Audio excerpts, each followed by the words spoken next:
everybody to our monthly commission meeting for November 3rd, 2025. Our first order of business will call this meeting to order. And then we have meeting minutes. They are from October 6th, 2025.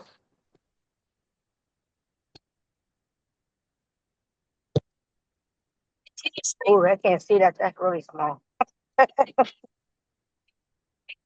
I motion we accept the minutes. Second. All in favor? Hi. Any abstentions?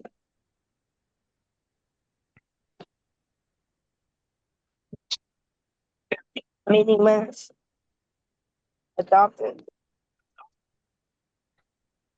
Our next is public comment, correct? Yep, public comment. I can see that. Do we have any public comment?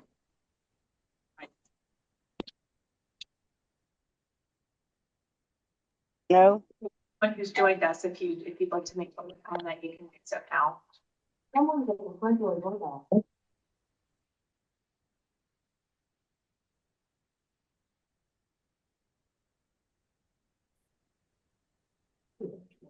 Oh, okay. You guys twinning today? No. We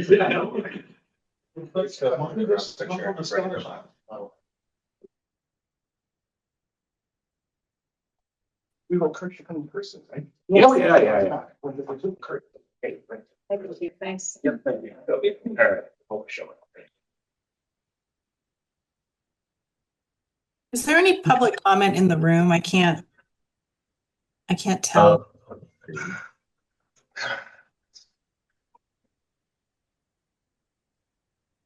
If someone has their hand raised or. Thank you.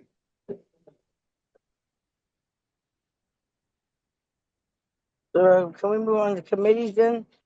I don't think there's any public comment.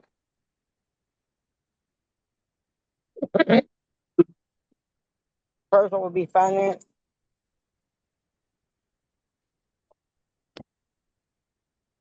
Anybody here from the finance committee?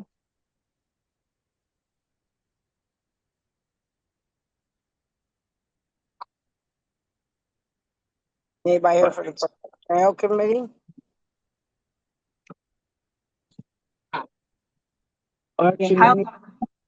Kyle's out of the country, so he can't update on personnel, but finance wise, I mean, and we'll cover it in the director's report as well.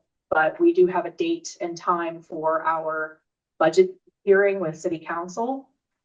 So I'll update when we get there.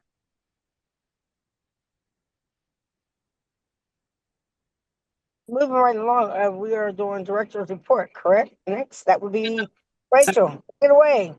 I'm sorry. Do we have any updates from community relations? I don't believe anything significant, but the wonderful thing that we're continuing to celebrate is the passage of housing status protections. So thank you so much to all of the staff who have worked tirelessly to get that through City Council. It's a huge win. Thank you. I'm also happy to see that go through.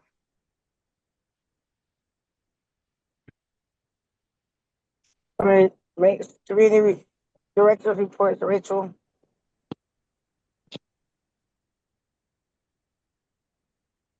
Make it as large as I can for you. Okay. So personnel and administration, as of October 15th, we've been fully staffed for 1 whole year.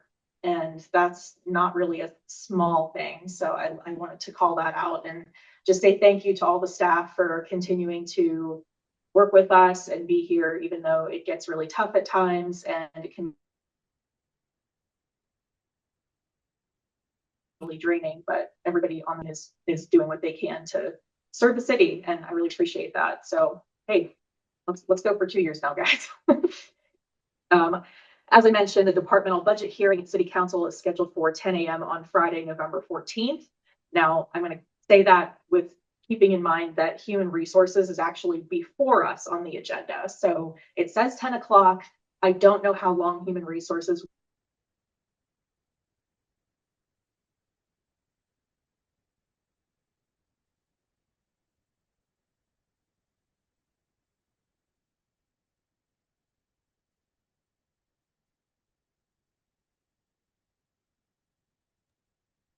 Sorry, is anyone else having trouble hearing them? Did they freeze? I am. They've frozen on Yes, it me. seems to be frozen. Okay. We're how we're going to, try to move things forward. Just let me know. We can try to get a call scheduled beforehand. Can you repeat that, Rachel and Chris? I'm very sorry. You all froze on our end. The last thing we heard was that human resources was scheduled before you. Yes. So we'll try to establish how long they will take so that we can get a better sense of when commissioners should be present to be at the hearing. And I also mentioned that if anyone wants to coordinate prior to the hearing so that we are on the same page about what we're going to say and how we're going to say it, then I'm happy to coordinate a call.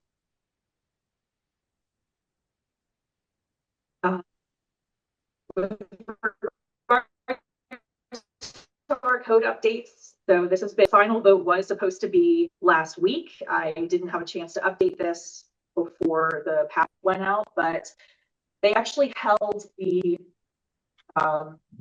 legislation at standing committee. They wanted a legal opinion from the law department before they would move things forward. We did actually have eight votes in favor to move it forward, but because of the law department issuing some guidance the day before the final vote, we had to hold it. So that turned out to be a really productive conversation with the law department. We were able to fix a bunch of procedural things that we wouldn't otherwise have known because it hasn't come up in our previous legislation before, and to clarify a lot of things that they maybe misunderstood the first go round. So Chris and I were actually just at the standing committee meeting prior to this meeting, and they did not have any questions on the second go around. So they voted in favor, and we'll wait to see what the final vote holds for us next week.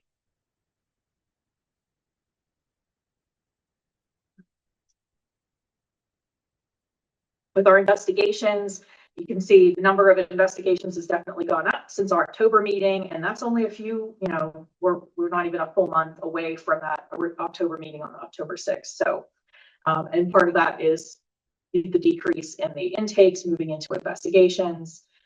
We've been able to also pull a bunch of cases out of the awaiting a response, and then we got them assigned for investigation. So that's up now.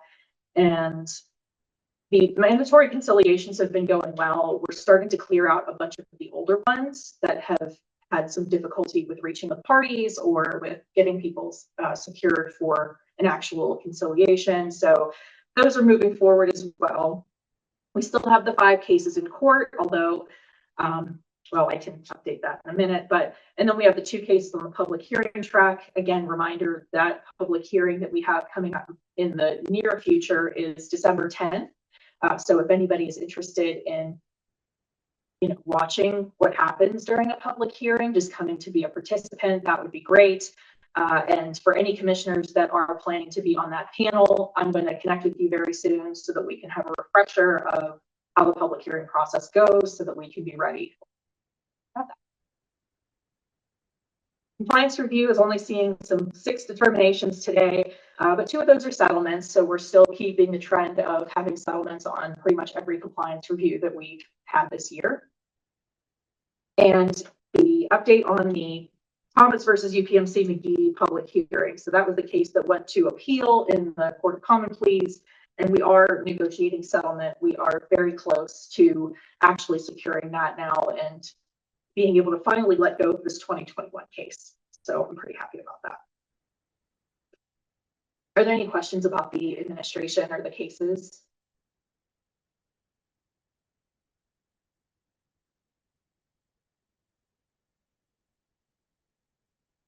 So I was finally able to meet with Marlene Van Nelson of Charles Legal. Rita joined me for that since she wrote the commercial property legislation that we've been working on. We just wanted to, pick her brain a little bit about what kind of things she sees working in commercial property and supporting the folks that are potential tenants of those commercial landlords. And thankfully, a lot of it, what we heard was good.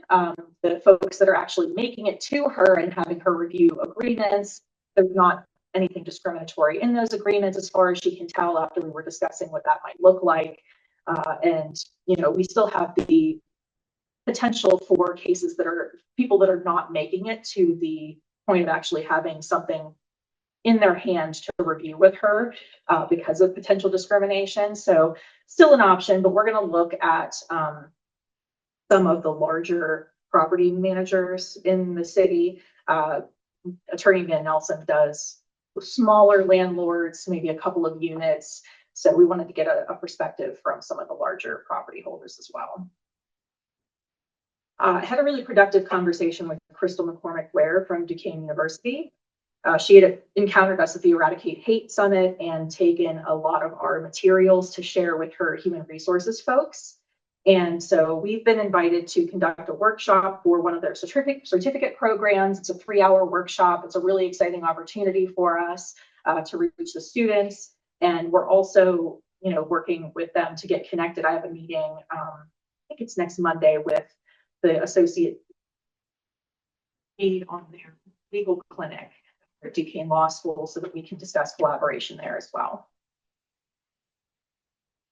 This may shock some of you, but I was able to meet with Executive Director Chad Dion Lassiter of the Pennsylvania Human Relations Commission. They are reaching out to all of the commissions statewide to try to find ways to better collaborate with us. We were on that list of 42 organizations, so we did get our time with him. It gave me a good opportunity to explain to him what it is that we're working on, who we are, and how our focus is really on helping the people. And even though we are on the smaller side and we don't have a dedicated community outreach team, that we are doing work to get out there and make ourselves known. So I feel like it was a productive conversation. I was able to follow up with Brittany Mellinger last week during our domestic violence CLE, and I think we're going to be able to keep the conversation going. So I'm hopeful about that.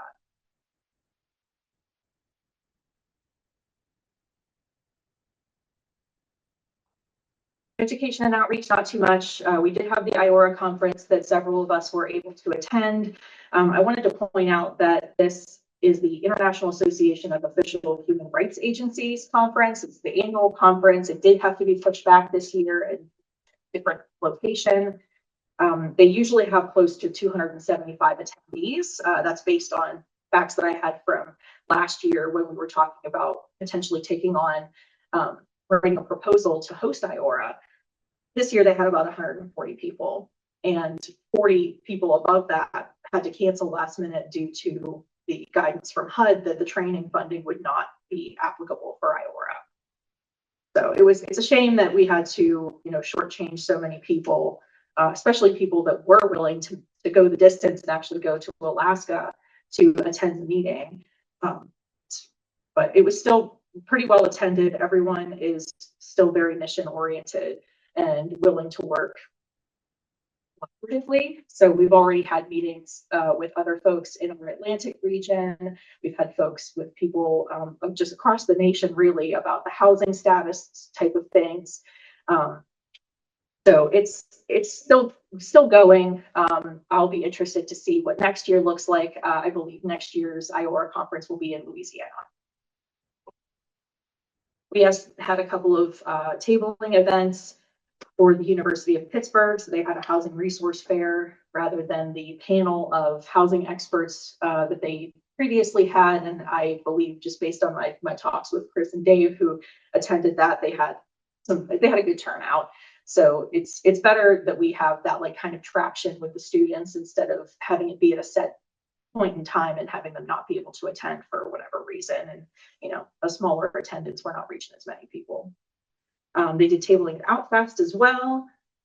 There will be, let me see, the CCAC United Way Resource Fair was another tabling opportunity. And then Rita did the Bloomfield Trunk or Treat, where she was able to give out quite a high number of our activity books and information to the parents as the kids were coming by for treats. So thank you to everybody that participated in those. I did not participate in any of those events this month for tabling, so I do appreciate the staff that picked that up.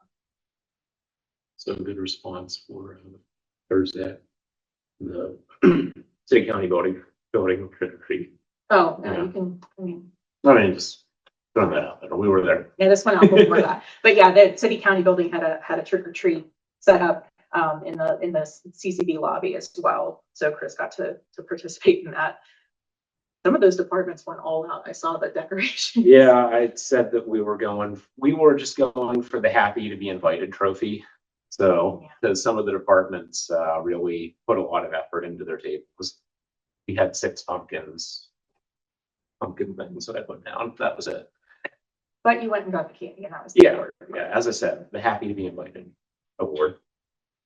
We do have a couple of upcoming events that we could use some assistance with. So the Open Doors Resource Fair is this Saturday. I am planning to be there for that, so maybe not as much participation there, but it's tabling. It's where we get to do some conversations with the community members and let them know that we're here, that we exist, that we're here to support them still. And that's going to be at the Goodwill Workforce Development Center on 52nd Street. So looking forward to that one. It's been a while. The state is hosting the Building a Beloved Community event it's actually Monday, November 17th. I don't know why I thought this was on a Saturday. It is a full day workshop. And it's free for anyone who wants to register. They provide food. But this is a collaborative event that the state has with folks like our friends Monica Ruiz, so Monica Ruiz and Morgan Overton, and then just dropped her name out of my head. I apologize, I'll think of it, but I believe I did send the information out on that. There's a registration link there, so if anyone is interested in participating, I have several overlapping meetings, so I don't know if I'm going to be able to be there, but that was something that Executive Director Lassiter pointed out that we would be very much welcome to attend that. Where I will call to action is the Urban League's Thanksgiving distribution. So we did register for this. I'm planning to go and do the setup on the 21st, but on November 22nd, which is a Saturday, from 8 to 4, we will be handing out commission materials as well as winter hats to all of the folks that come through the community resource section of the Thanksgiving distribution. That is going to be over at the convention center. So even if you can just come for an hour, it's a very fast-paced event. We had, I think, 3 or 4 of us last year, and it still felt a bit overwhelming because you'd have someone stop to talk to you, and then you'd still have people coming by and kids grabbing things and like trying to make sure that everyone feels like they're being heard or like they can get what they need out of it. So the more people, the better, honestly. So if you can participate in that in any way, shape, or form, please let me know. That is it for the month of October. Sorry, I kept putting myself on mute and then off mute, and I couldn't talk. The Thanksgiving distribution, is that a countywide one or is that just citywide? Commissioner Morris, I'm going to lean on you for that one. I can't recall. I think it was countywide, but I don't want to misspeak. It's countywide, and it also includes people from Washington and Greene County. Okay. So I obviously, as the Pittsburgh Commission for Human Relations, we cover the city. Did we reached out to any of the like the state? Will they be there too? And will we be next to them in case someone not within the city? You were contacted because you've been there before. We kind of don't go beyond that. Everybody gets the notice, they pass it around. If someone wants to reach out to the state and the county, that's great. What we find is that people who can make some impact are best because the people are looking for something. They're looking for contact immediately. And there's a lot of people, there's over 1,000 people going through that time period. And as Rachel said, there's a lot going on. People trying to get food, trying to get stamps. So I'm trying to be polite, but I'm kind of struggling here. It is busy, and I would expect that the commission, the statewide commission, I haven't seen them there before, so I would imagine they're not going to be added this year because of the quick turnaround of participants that come through. Okay, But I so- don't mean to speak over anyone. That's just been my experience working at the table. No, that is good information. I'm just wondering if we can't just create something quickly that if you don't live in the city, QR code or something like that so that people can get to the state. Just to free us up a little bit. I think that if we feel that the people should come, sorry, Rachel. Rachel has the information, kick it to them and tell them to register. Yeah, Yeah. now that I have their ear over at the state, maybe I can send that over to them. That wouldn't have been something that was possible before my conversation with Edie Lassiter, but now that they're, eager to work with us and collaborate more, they might be more willing to do that. So I'll send it over to their each person and see if they can. Yeah, I know in times where I have tables where I'm asking, do you live or work in the city? And people are like, oh, no, I don't. I'm like, okay, well, there's the state version for you, and the county's getting some things together. So just having another resource, even if they decide not to come, just to redirect people so that they're not just like, well, you don't live in the city, we can't help you, So if you can reach out, that would be great. Sure.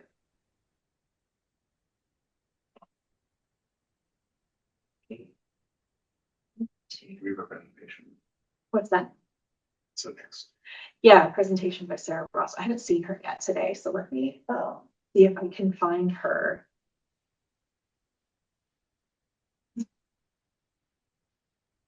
Virtual event. It's very difficult. Information says that you should go, you should present something. If it was going to be on Zoom, but oh no, it's supposed to come. We encourage.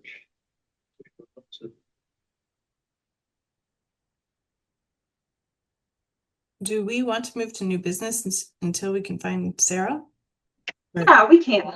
Yeah, it's just really quick. This is meant to just be like a time for review. We don't need to vote on this until next month, but the meeting calendar for 2026.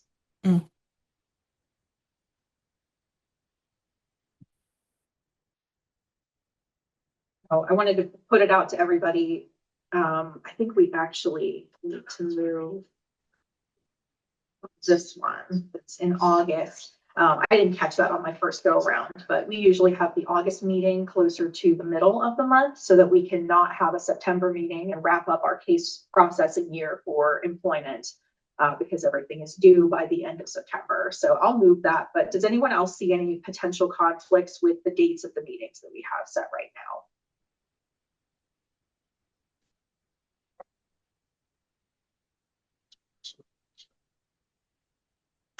Rachel, I'm sorry, the April meeting is on the past. it's on Other- Passover. Yeah, yeah. Are there dates on it? Is for a certain time? 2026. T, if you were speaking to us, I couldn't understand you. No, it's fine. Oh, okay. Got it. Yeah, I Join know, Courtney. So I'm just asking what the point of the calendar? What's the point of the calendar? Is there like dates that are marked for us or is there dates they want to be marked on the calendar? What's the point of the calendar? I can't hear y'all, just so that y'all know. It looks like this is the proposed calendar dates for the meetings. I heard there may be one conflict that we might need to scooch some things, just because it conflicts with one of was it the Jewish holiday rabbi? And then also doing the August meeting a little bit later, as we typically do too. So if maybe you can circulate that to us after the meeting. I appreciate it. Whatever y'all got to do is cool. Whatever, I'm good, whatever, however. Thank you. Yeah. Yeah. For just note a- keeping, what is the proposed February and March dates? I cannot see. I'm sorry.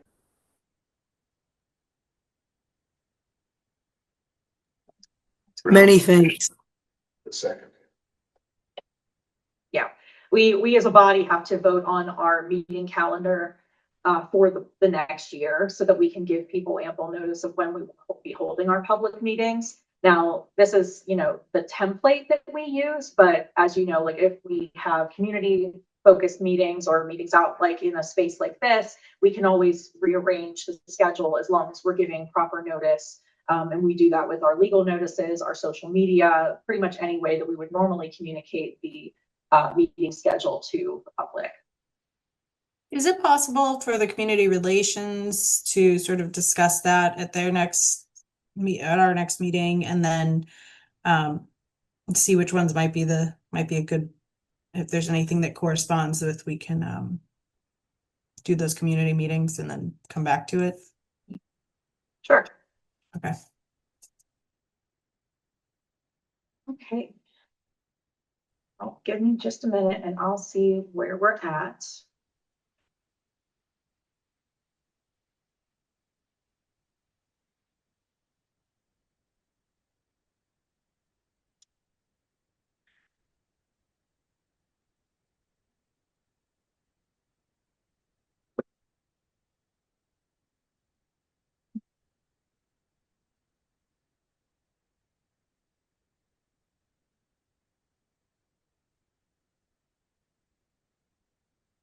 Yeah. Okay.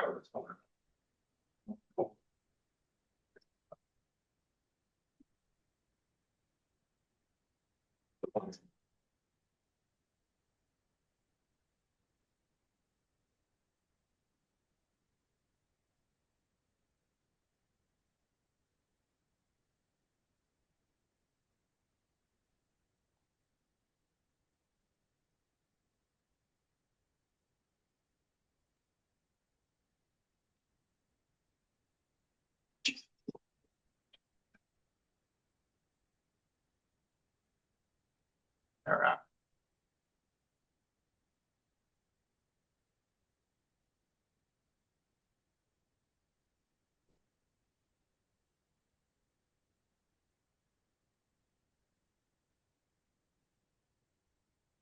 Back to needs of record time.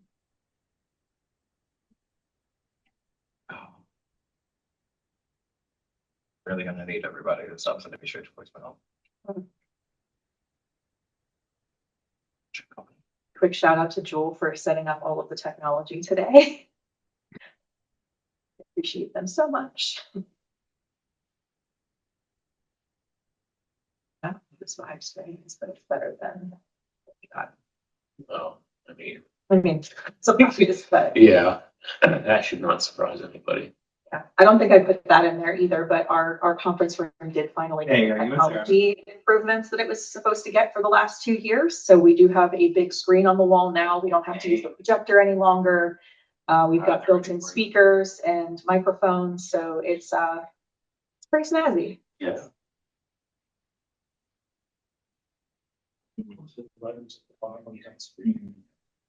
What's that? I can't read it. Says vibe. 5. How far away? How far away?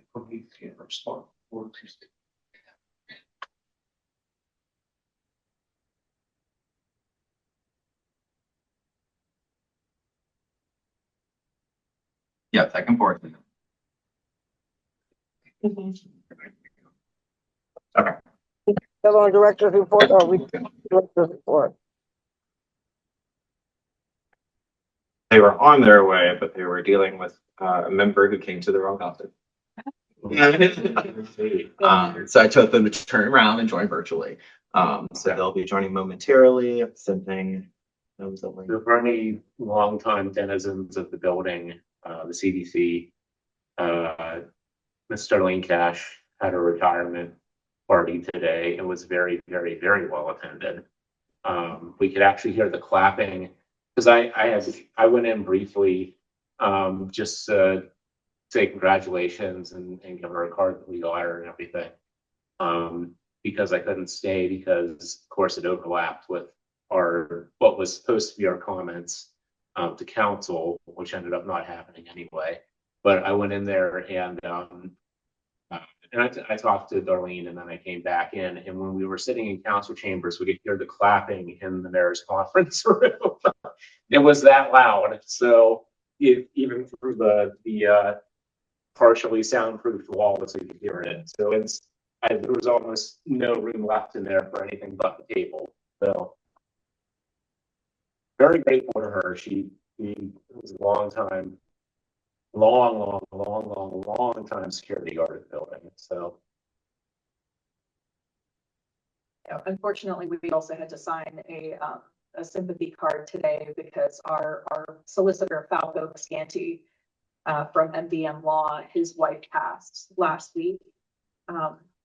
So I do have a card that I'll be sending over to him, but I thought it might be good for the rest of everyone to just be aware of that as we move forward in the next month or so, being that we do have the public hearing coming up, and he is typically the point person on that. We have been working with another associate over at MBM. His name's Ryan Thomas, and he's been helping me through all of the UPMC McGee negotiations in the last week or so. And he's been on a number of different projects for us as well. So I feel confident that we can move forward with the public hearing without a hitch, but I just wanted to make mention that our legal partner is having a time right now. So we are just waiting one more moment for Sarah Rosso to join us virtually. So thank you for your patience, y'all. It's only fair. I went to the wrong address when we were supposed to have the staff meeting presentation that I was supposed to do like a week or two ago. So Yeah, we're used to it. It happens all the time. If you Google us, it will take you to the north side office. Yep. That's where it takes you. Yep. So it's an understandable thing. That's why I sent you the map. I was like, no, let me tell you the exact address and a picture of where. I appreciate that for sure. Straight to the bar.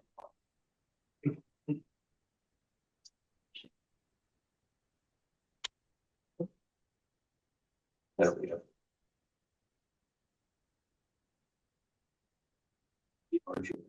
Hey, Sarah. Would I have to do something so I stop sharing my screen? If you just stop share on that side, it should. Okay, yeah, it's like not showing that I'm sharing. Oh, wait, maybe. Yep, that little. Oh, this one. Okay. It's the thing. Yes. Okay, gotcha. Yeah. So slow.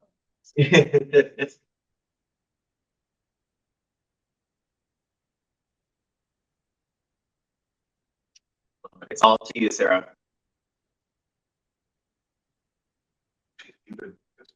You're muted. Appreciate everybody for your patience this afternoon. You have one or two folks, your colleagues are joining you shortly. They accidentally came to our north office, so I'm sure they will be joining you as soon as they're able to. But thank you so much for being with us today, and thank you for sharing space with us. So I told Rachel that I would give a little bit of an overview of what Hulane is and who we are and what we do. And so I'll go into that, and any questions or anything else you'd like me to fill in for, I'm happy to do so. And so when we think about Hulane, we think of ourselves as a public health organization. Our mission is really specifically targeted towards improving the health and working towards health equity with our LGBTQ and HIV communities across the region. While we have multiple offices in the city of Pittsburgh, we also have smaller spaces that get us out into rural counties and spaces, including Washington. We've done some work in Beaver County and sort of stretch all the way up to Erie. So if you think about Western Pennsylvania and kind of slice it in three, we do cover most of the Western region for a number of our community health services and youth programs and services, and certainly our training allows us to have a much wider footprint than that. So when we think about community health, our approach is to address social determinants of health for the people that we work with. And so we try to remove any and all barriers that might get in the way for people to access needed healthcare services. So we're not healthcare providers. We don't do medical services. We don't provide behavioral health services. directly, but what we try to do is help our communities get to and access those services overall, right? And so I'm over here in our Northside office space today. We just had a massive food drive for community. We operate a food pantry. We're expecting a huge increase in demand. We've seen those numbers spike, but we're expecting that to continue this week, especially relative to STAT benefits and some of the impact that folks are seeing. We operate a legal aid program. And so we offer some pro bono legal aid support services. Our primary areas are benefits assistance, housing eviction support. We do a little bit of expungement work every now and again, and we also work to support gender diverse and transgender individuals to go through the name change process. So those are some of the core areas that we provide support for in our legal aid program. But the goal there with the community health team is to try to address things like food insecurity, any barriers around some of those legal areas that we cover or referrals to our partners, connection to the housing providers and supports that exist within both the city of Pittsburgh and, of course, the county, and to access other services as needed. Our youth and family services are our sort of true prevention arm. So when we're working with young people and their families, we're trying to do as much as we can to provide parents with information and support to the questions that they have if their kids come out as LGBTQ. We work with them to make sure that we can help with things like communication, understanding, right? Like reducing any challenge or potential conflict to avoid youth entering other systems like the child welfare system, et cetera. And then, of course, we work within those systems. So we do a lot of work with CYF to support youth in various child welfare settings. And we work with a number of school districts, including City of Pittsburgh Public Schools, and other districts across the region to provide health education and programming support for young people, right? So some of it is around behavioral health, so cognitive behavioral supports for youth to improve their overall well-being and their ability to navigate their environments. Things like tobacco cessation, right? To address one health disparity that we see, which is there's a much higher rate of tobacco use among LGBTQ folks overall, right? So we do a lot of work with tobacco cessation and a few other programs like that. So youth and families, core area of pillar of support, community health, right? Addressing and providing support in all of those areas. And then, of course, you're with Joel today, who is our Director of Training and Research. And so they oversee all of our training, education, and consultation services. So that's another core pillar of work and support that we provide. We know if we want to do good systems change work, then part of that has to include educating systems, helping them better serve all people, right? Making sure that they can be welcoming and supportive to all people, regardless of who they are, how they identify, et cetera. So we do a lot of work within government and corporate spaces, healthcare entities, and so on to provide that education, technical assistance, answer questions. Sometimes it looks like just very basic 101. This is what words and terms are. This is what you should know from a health disparity perspective. These are small things that you can do to make your environment more welcoming. And sometimes it's more specific technical assistance around policies or practices, how to make spaces more welcoming for all people. And of course, while we focus on sexual orientation and gender overall, we also do some basic culture shift work and leadership support as well. So that's about as quick as I can go through that. I'm happy to dig in or answer any more specific questions, but I figured I'd pause there and then turn it over to you all for follow-up or questions. Thank you, Sarah.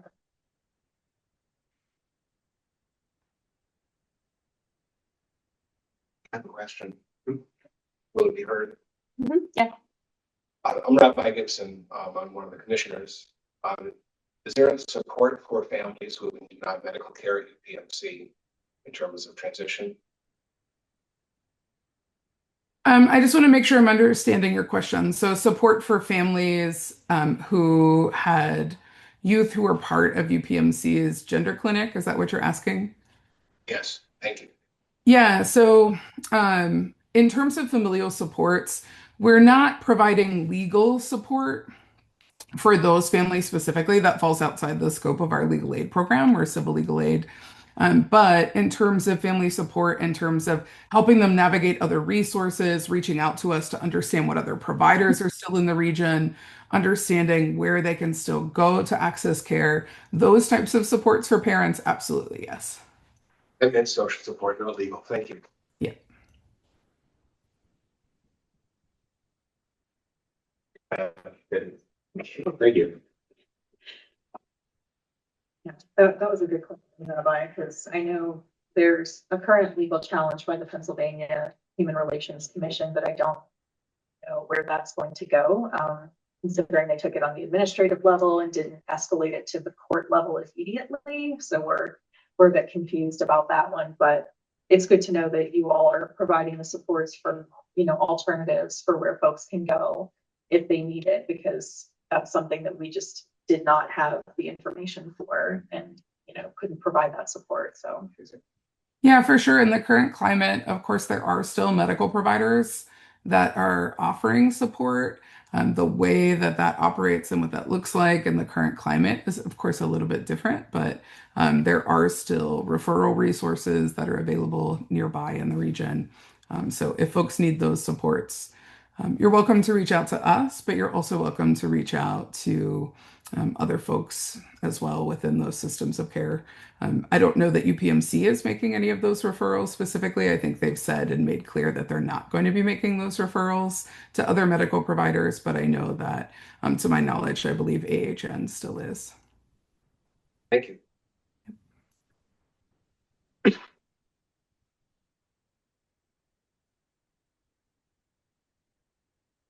Yeah, thank you so much for that overview. And I know that was a quick presentation. I'm sure you do really dig in. But thank you. Yeah, of course.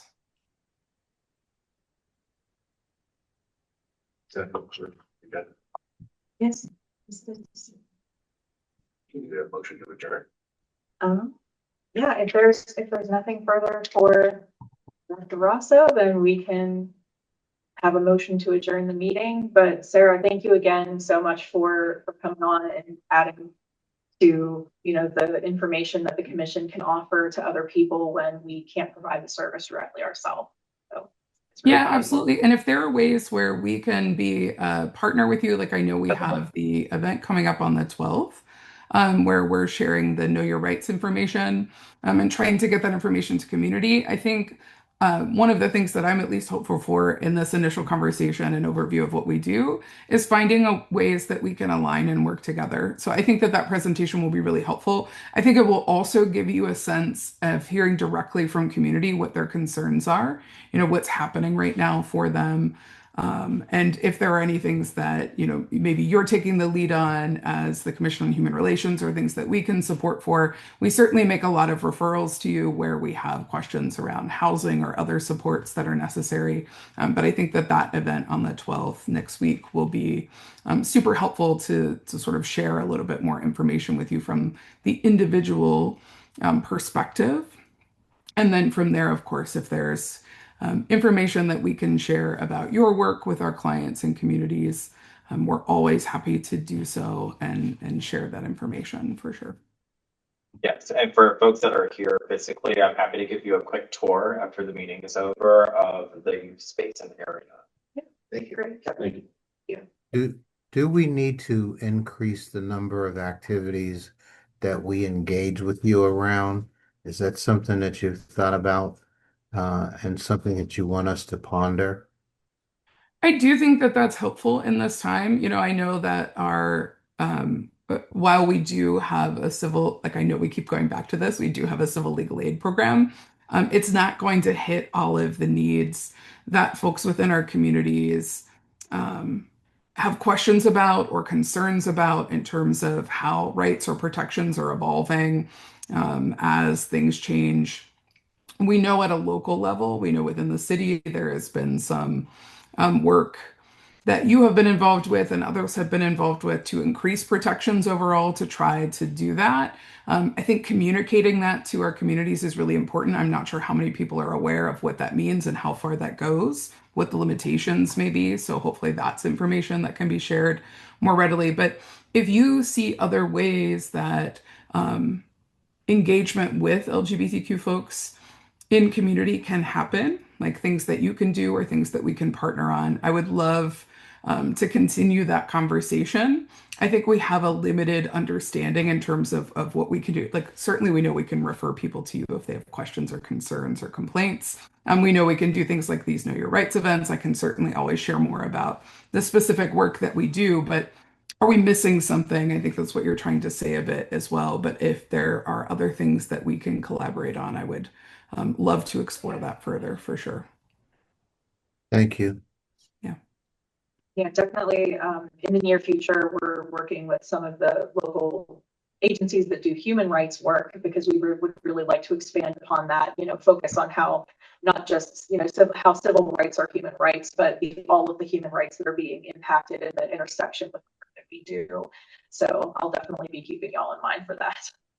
Yeah, awesome. And then Sarah, if you have the flyer for the event next week, I don't know that I've received that, but I will share that out with the commissioners so that you are aware of what's going on. Yeah, absolutely. I will send that to you in the next 5 minutes. Rita, I see your hand. I just wanted to ask if attorneys were interested in assisting with things like name change and helping with Hugh Lane, how would they go about getting in touch with you? Or do you only partner with certain firms? Yeah, no, absolutely. We take volunteers. So we kind of operate in two different tracks. So in terms of pro bono support, when we do clinics, those are an open call for volunteers. So where folks want to get involved with a particular clinic, we'll set up where some of the commissioners are right now at our East Liberty office on a weekend day and set up little workstations where attorneys can work with individuals, provide some basic information, and then work with them one-on-one for any of the paperwork that needs completed. And so that's usually the easiest way for folks that aren't part of like larger firms or systems that work with us to get involved. We'll do another one of those clinics in early 2026. This time of year is tough to get folks to do anything because it's a really busy time of year with multiple holiday traditions, cultures, et cetera, celebrating a variety of days. So we probably won't do anything before the end of 2025, but look to some of those announcements going out and call for volunteers in early January. In the short term, if folks want to get more involved and learn about how they can help and support, always the best way to reach out to us is through our info inbox. From there, at least, we can kind of route the messages to the right person. So we always say info@hughLane.org. If you aren't sure who to reach out to, just use that email address. And then there's a couple of us that check that on a very regular basis and can get you to the right place. Thank you. Of course.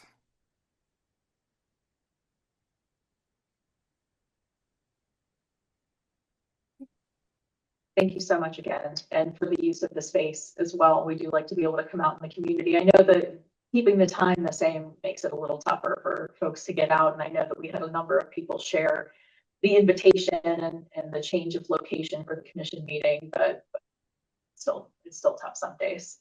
Yeah, no worries. I appreciate the opportunity to come and meet Jewel and to see the space and see where you guys are operating, because it helps to fill out the picture. Absolutely. Yeah. Well, thanks for joining us today, and thank you so much for having me. I greatly appreciate it and look forward to all the other things that we may be able to do together. Thank you. Move to adjourn. Yeah. T, are you calling for the motion?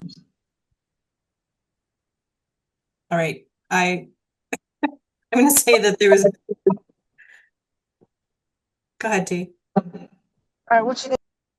Is it, hold on. Oh, no, I can't see anything. You just need a motion to adjourn, right? Is that what you just called the That's motion? what we can do motion to adjourn. Yeah. Motion to adjourn. So moved. Second. Second. Okay.